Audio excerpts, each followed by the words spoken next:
안녕하세요. 이사학교회를 섬기는 남수호 목사입니다. 오늘 함께 나눌 말씀은 요한일서 4장 9절입니다. 하나님의 사랑이 우리에게 이렇게 나타난 바 되었으니 하나님은 자기의 독생자를 세상에 보내심은 그로 말미암아 우리를 살리려 하심이라. 코로나 팬데믹으로 전 세계가 힘든 시기를 지나고 있습니다.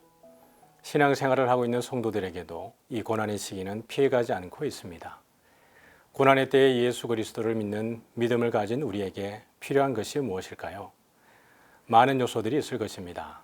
저는 여러분과 사랑에 대해서 나누어 보려고 합니다. 사랑은 삼위일체 하나님의 교제의 방식입니다. 만물을 창조하시고 다스리시는 삼위 하나님은 서로 사랑이라는 방식으로 교제하셨습니다.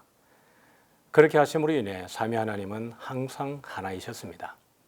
하나님의 우리를 향한 사랑을 창조를 통해 드러내셨습니다. 하나님이 우리를 창조하신 것이 사랑의 행위입니다.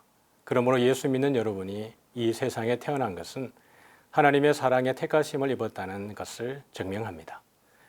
토기장이 되신 하나님이 저와 여러분을 하나님 쓰시기에 가장 좋은 그릇으로 만들어 주셨음에 감사합시다.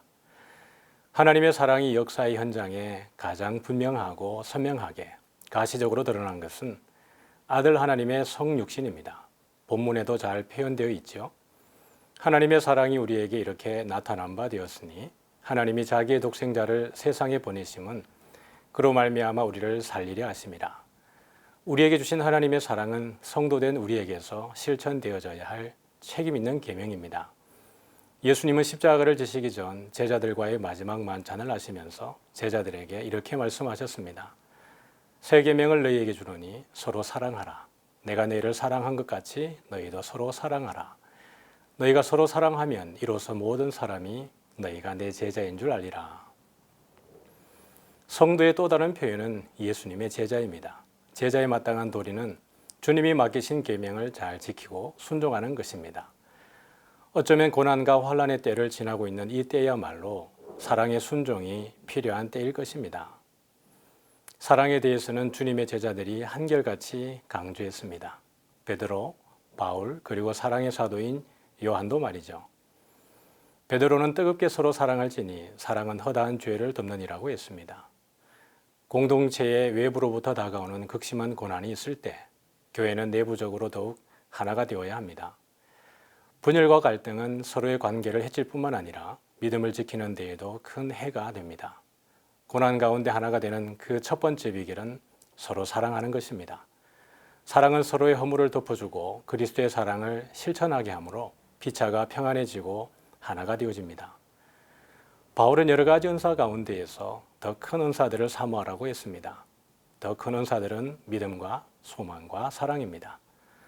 믿음, 소망, 사랑 이 세 가지는 항상 있을 것인데 그 중에 제일은 사랑이라고 합니다. 그리고 그 사랑을 계속 추구하라고 바울은 당부합니다. 사랑의 사도 요한은 우리가 말과 혀로만 사랑하지 말고 행함과 진실함으로 하자고 했습니다. 요한은 하나님은 빛이고 사랑이고 생명이라고 표현했습니다. 빛 가운데 있는 사람은 행함과 진실함으로 사랑을 실천하는 사람입니다. 그렇게 할 수 있는 것은 그들이 영원한 생명을 가졌기 때문입니다. 저는 오늘 짧은 시간을 통해 코로나 팬데믹의 시기를 이겨내는 데 필요한 요소 가운데 하나로 사랑을 나누었습니다.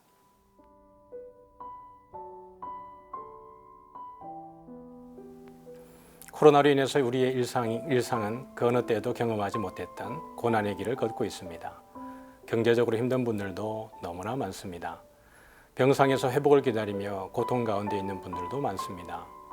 관계의 단절과 소외로 인해서 힘든 이들, 폭력으로 아파하는 이들 등 우리 사회는 많이 아프고 병들어 있습니다.